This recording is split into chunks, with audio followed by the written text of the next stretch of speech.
Helen, sodium amytal. Help me! Help me! Help me! I can't.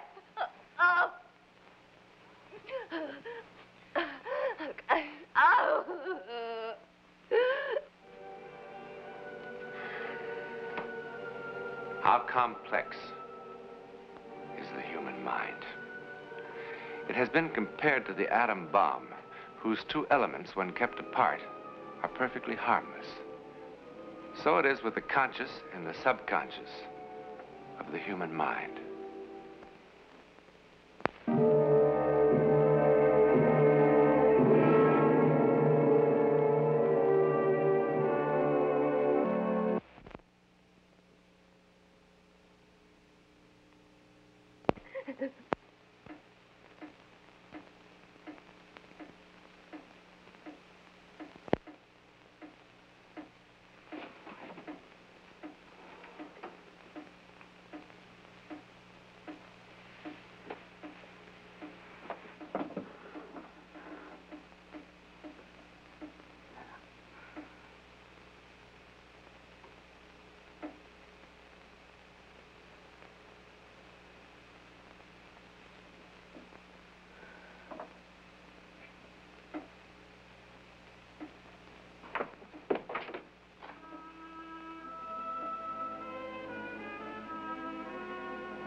Welcome back.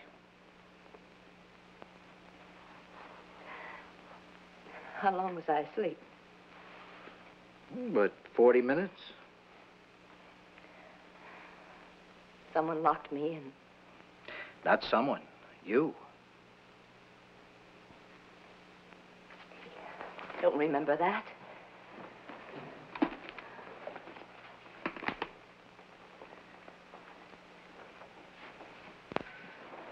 Your subconscious didn't trust me. Sometimes even a sedative won't stop a reaction, a fear reaction. Doctor, if you never become better acquainted with my subconscious than that, we're in trouble. Why? You weren't afraid? Not of you.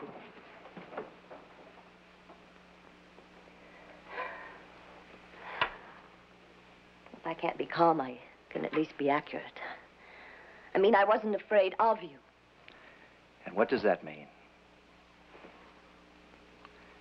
What does that mean? Oh, come on, Doctor. We're a team, aren't we? You've got to pull a little, too. If I'm not afraid of you, then what's left?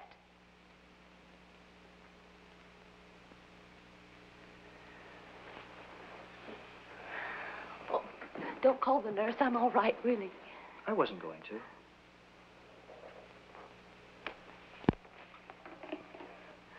Pardon me.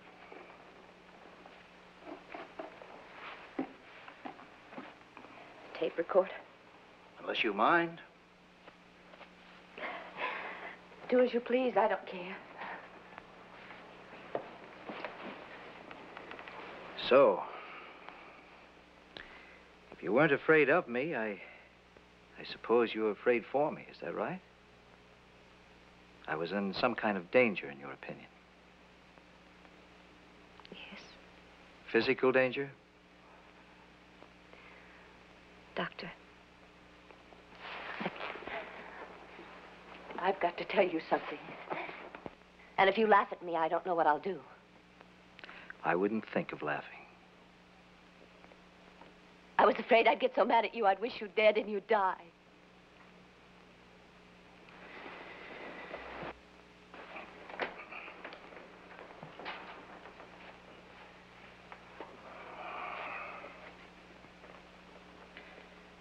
Is it Miss Wadsworth or Mrs.? Come on, Doctor. Do we have to go down that dreary road? I'm a normal, healthy woman. I love my mother and my father, and they love me. I get along very well with my employer. And that would be, Mr. Alfred Ross, president of Alfred Ross Associates. He controls, I don't know, 8 or 10 firms, including a fashion house. I'm the executive manager of that. There's an Alfred Ross who owns one of the major ball clubs. Same Ross. From dresses to baseball. Dresses, baseball, steel, real estate, motion pictures. Quite a range. Quite a man. Quite a man.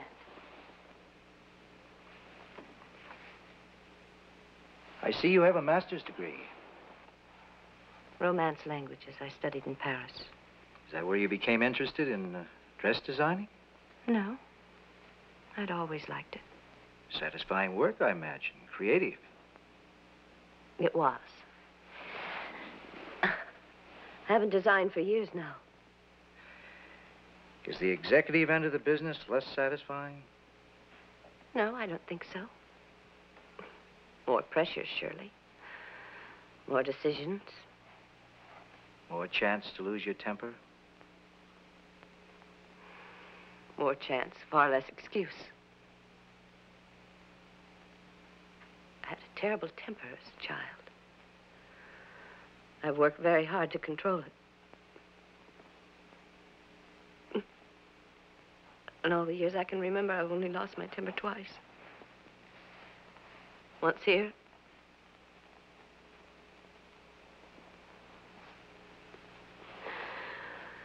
And once 3 weeks ago. And what happened 3 weeks ago?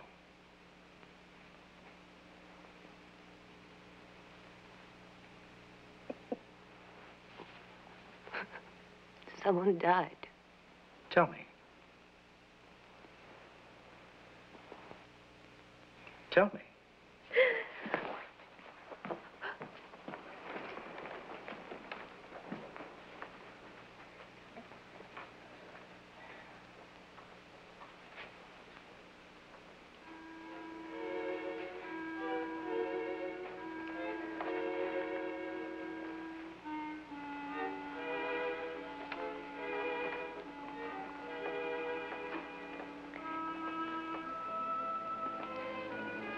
It was a hot, sultry day. Like today. They were working on the air conditioning system. And we'd all brought fans to the office. As a rule, no one comes down on Saturday. That's why I was so surprised to find the fan on in my assistant's office. It aggravated me to find that someone else was there, too. I remember how the fan kept blowing some papers on her desk. I don't know why. I'm not usually so curious. But I wanted to see what she was working on. I picked up one of the papers. And I read it. It was a letter from Ross. This assistant, tell me a little about her. Joyce? Oh, not very attractive. Well. Well, well. It's like catching a big bright eye at the keyhole, isn't it? I want to congratulate you on your splendid ideas for our new fall line. What ideas? Why don't you read the rest of it? I didn't see any new ideas from you. You weren't available. Stop it. You weren't available. You've never paid any attention to my suggestions. If I had sent them to you, you'd have thrown them in the wastebasket like every other modern notion that crosses your desk. Well, this time I went over your head. Clear up to Al's penthouse?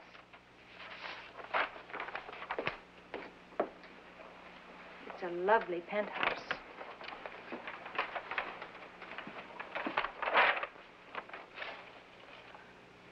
As I told you last week, we've been contemplating a change in executive authority for some time.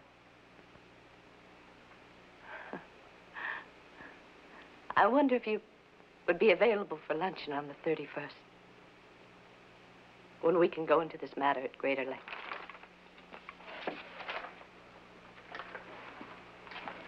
The world turns, dear. If you can't hang on, then step off gracefully. Why, you vicious little slug. Get out. Right now. My thick-legged little campus queen. Who do you think you're playing games with? Some child off the street? Get out! I picked you up by the scruff of your dirty neck, and I can drop you again. You've never seen the day when you can replace me around here, and you never will. You know, Karen, you're very unattractive when you lose your temper. Why, you little...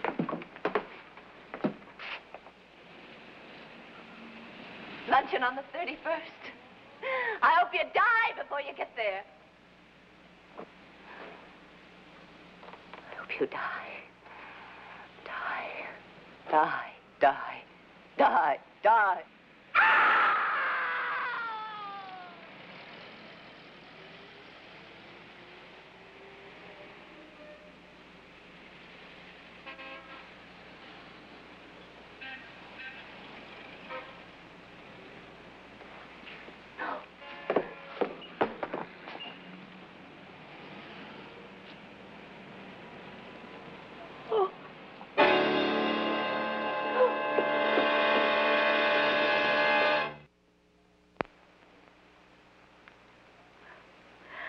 I wonder what our man Freud would have to say about this. I think he'd be most interested and sympathetic. He'd say I'd lost my mind. Not in the least. But it happened. What happened? I killed Joyce Chapman. No. What happened was that Joyce Chapman died coincidentally with a desire on your part to see her dead. You've constructed a guilt bridge between two unconnected events in order to punish yourself. I don't see that they're unconnected at all.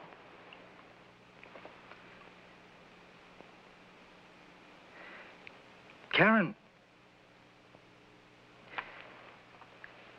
suppose you were a little girl, and I knew that an eclipse was due, and I told you to take a deep breath and try to blow out the sun, and you found you could. Wouldn't those two unconnected events make you feel guilty?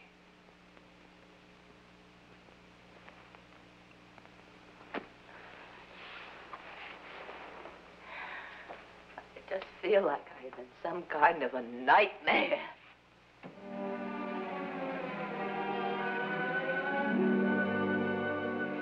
The autopsy indicated she was probably dead before she hit the street.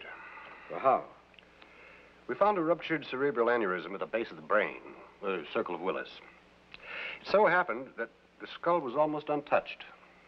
Well, of course, the aneurysm was indicated in her past history. Well, no. May I see this? But an artery just doesn't suddenly dilate. Apparently this one did. Any sign of prior injury or disease? I'm just telling you what we found, Doctor.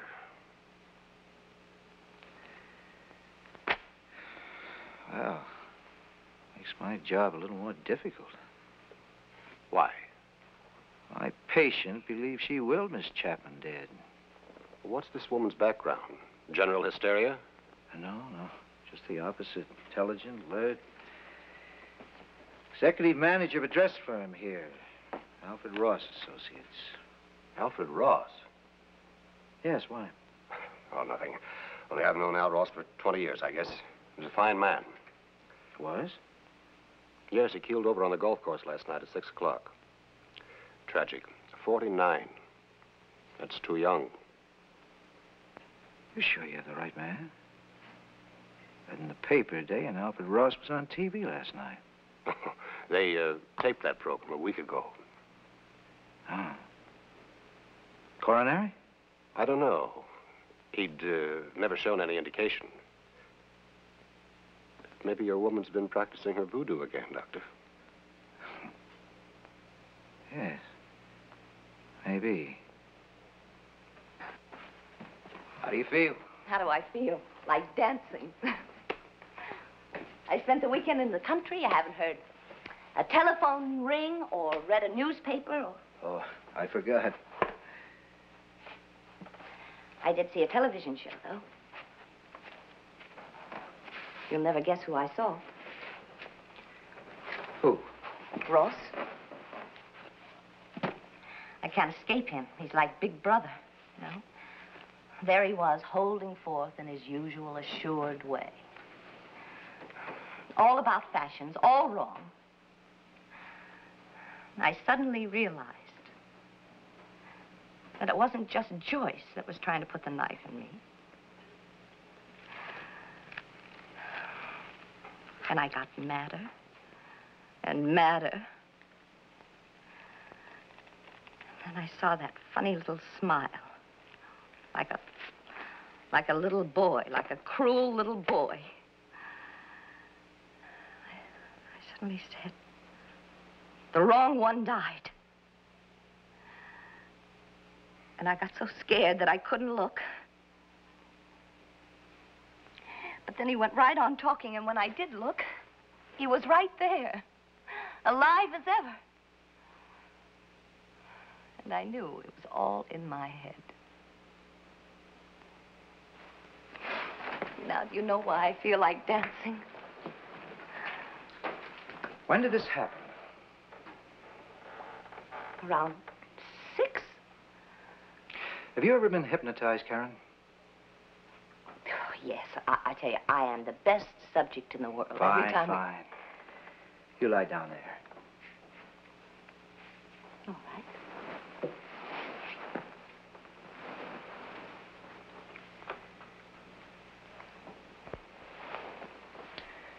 Karen, concentrate on this pen. Think of nothing but the pen. Now close your eyes. Relax. Relax. Go to sleep. Karen, you told me that you've always been afraid of losing your temper. Tell me the first time you lost your temper.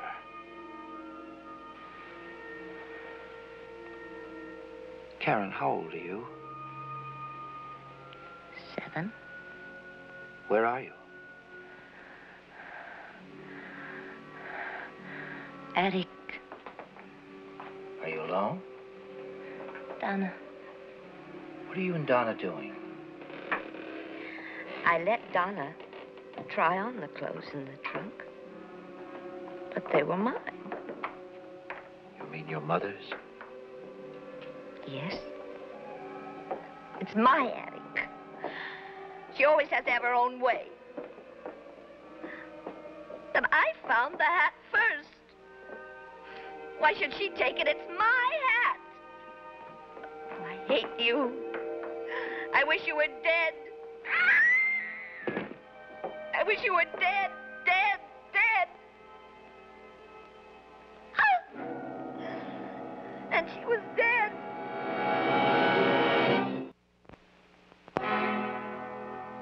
And she was dead.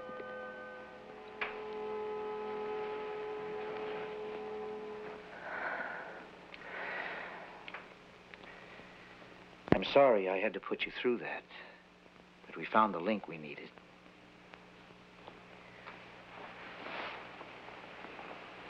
Poor little girl. Which one? Can't you see that both of them were to be pitied? All your life, you've believed subconsciously that you caused Donna's death. You didn't. Look at it now through adult eyes.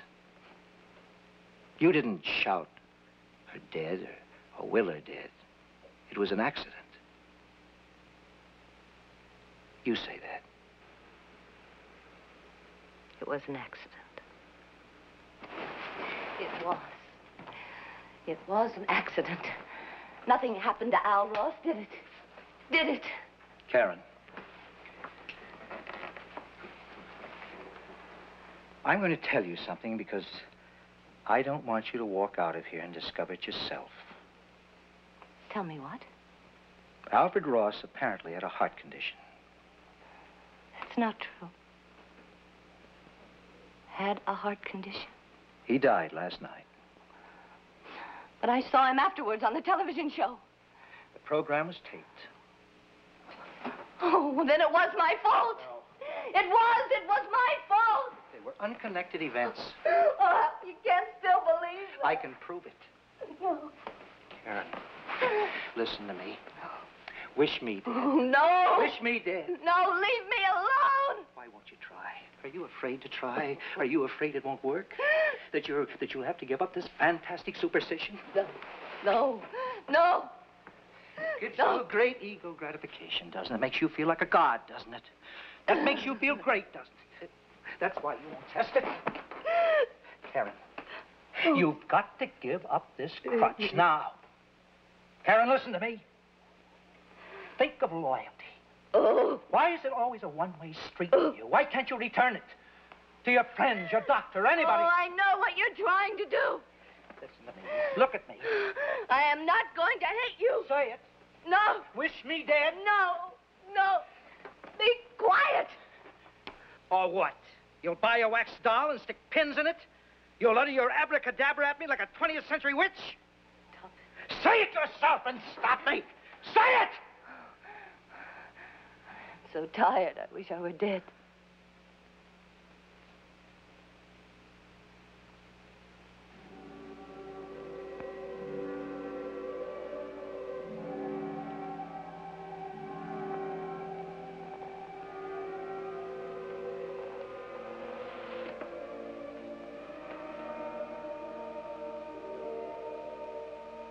Karen.